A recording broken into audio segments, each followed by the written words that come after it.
Parlant justement du congrès organisé au Palais, il faut dire qu'il prend fin ce mercredi. Les organisateurs disent ne pas accorder d'importance aux allégations du camp Abdoulaye Kamara. Il parle de non-événement. Mohamed Valek Touré et Ibrahima Awal Kamara. Les travaux de consultation pour la mise en place d'un bureau exécutif national de l'USTG se poursuivent au Palais du Peuple. Pour cette deuxième journée de concertation, il s'est agi de faire la revue des textes juridiques qui régissent les fonctionnements de l'USTG. Cela consiste au fait qu'on crée des commissions, que chaque commission essaye de voir l'adaptabilité des textes au contexte actuel et puis qu'on puisse faire des amendements et qu'on adopte ces textes-là à travers les commissions qui sont formées. Pour ce 6e congrès, l'idéal pour cette centrale syndicale est de mettre en place un bureau composé de 29 membres provenant de chaque fédération qui représenteront l'USTG partout. Les membres ne reconnaissent qu'une seule centrale syndicale. L'USTG est composé de la FESABAG, du SLEG, de la FESATEL, du transport, des mines, du tourisme, du secteur informel. Et si vous avez dû constater, comme vous avez dit tout à l'heure, vous avez vu tous ces gens-là ici. Les syndicats nationaux de l'intérieur, vous avez vu les cartables à travers le nom de chaque ville. Que vous disiez qu'il y a eu un congrès à Mamou, nous on appelle ça un soi-disant congrès. Le congrès, c'est celui que nous sommes en train de vivre. Parmi les congressistes, on aperçoit ce monsieur connu sous le nom de AOB qui peine à marcher sur ses deux pieds. Cette blessure, il l'a contractée lors d'une altercation avec des forces de sécurité. Et quand nous avons voulu nous rendre à la justice, devant la DPE pour tenir notre sitting le lundi 12 novembre, les policiers nous ont interceptés. Et ils nous ont gazés. On a résisté, ils nous ont gazés, on a résisté. Finalement, ils m'ont donné un coup de matraque ici. Ce mercredi, l'opinion sera située sur le nom du nouveau secrétaire général de l'USTG, version Lumbemba Souma.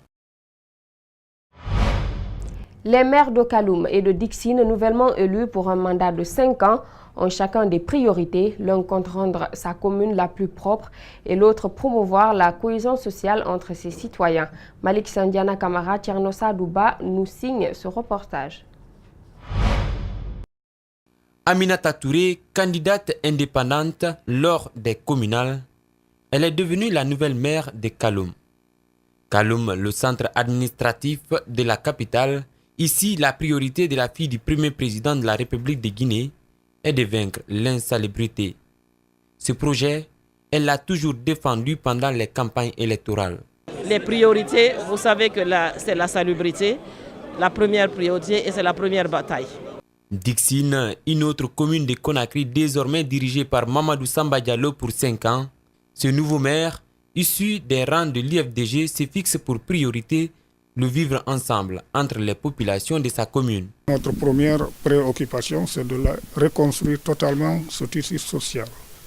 Parce que quand tu veux parler de développement ou de quoi que ce soit, c'est s'il y a entente à la base. S'il n'y a pas entente, on se préoccupe d'abord de ça. Il considère tous les autres besoins des citoyens comme la priorité des priorités. Si je prends le cas de Afia, un secteur qui regorge 13 quartiers, tu ne verras pas un lycée dans ce secteur. Dans ces 13 quartiers, il n'y a aucun lycée. Il n'y a pas d'eau, il n'y a pas de route. Vous avez vu que tout est prioritaire. L'ambition du maire de Dixine est de faire cette commune la vitrine de Conakry. Déjà, Mamadou Samba lance un défi aux autres communes pour une concurrence positive.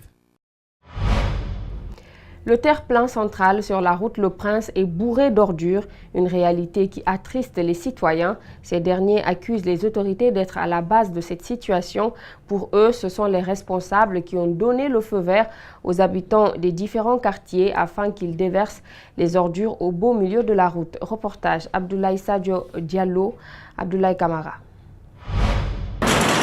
Nous sommes sur la route Le Prince. À lieu place des fleurs et autres décors devant orner la voie, voici ce que l'on trouve. Les citoyens vident leurs poubelles sur le terre-plein central et accusent le gouvernement d'avoir donné l'ordre d'agir ainsi. Les gens du quartier, ils viennent mettre les ordures ici. La journée quand même, nous sommes là, mais personne ne vient pour mettre les ordures. En commençant à partir de 19h, 20h comme ça, ils viennent déposer les ordures, mais en disant que c'est l'autorité qui les a ordonné de mettre des ordures ici. Depuis des mois, les populations se côtoient et se tutoient avec ces saletés qui les exposent à toutes sortes de maladies. La situation est déplorable et partout, l'État est mis en cause. Il paraît que ce sont les autorités qui ont demandé à ce qu'on mette ça sur la route et qu'ils viennent les ramasser. Mais on a constaté que depuis presque 6 mois, 8 mois, les ordures sont là. Quand ils viennent les ramasser, automatiquement ils ramassent, les ordures reviennent. Donc c'est vraiment déplorable. On ne doit pas envoyer les ordures au milieu de la route, ça c'est pas normal. Chez nos voisins du Sénégal, une méthode plus pratique est utilisée par les autorités, comme en témoignent ces images prises récemment. Cet homme qui a vécu au pays de la Teranga témoigne. Vraiment, notre gouvernement est faible. Sinon ça ne devrait pas être. Par exemple, moi j'ai vécu à Dakar. Même à 21h, tu peux trouver qu'il y a des camions qui cherchent des ordures. Des foyers au bureau en passant par les routes, on s'aperçoit que Conakry est tout simplement sale. Cette réalité est perceptible non seulement sur la route Le Prince, mais aussi par endroits sur l'autoroute Fidel Castro.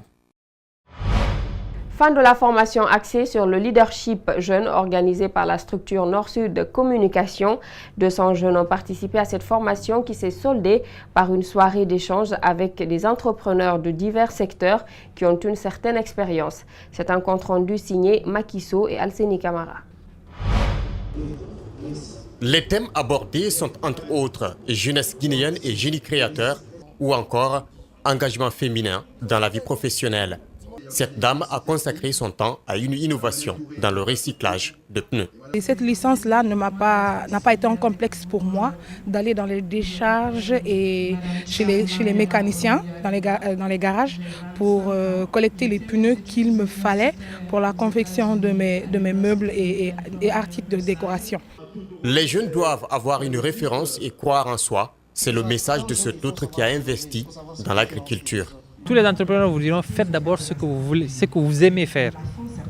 Investissez-vous dans ce que vous aimez faire. Ensuite, la deuxième attitude que l'entrepreneur doit avoir, au-delà de la passion, c'est de voir est-ce que sa passion a un marché. La décision de se lancer dans la vie professionnelle émane souvent de la conviction personnelle, indique cet entrepreneur qui évolue dans les mines. J'ai osé. C'est comme lorsque j'ai fait du transport. J'avais jamais essayé le transport, mais mon plus gros contrat que j'ai eu dans le transport, j'étais en concurrence avec des multinationales où j'ai pu avoir ce marché et j'avais même pas un mois d'expérience.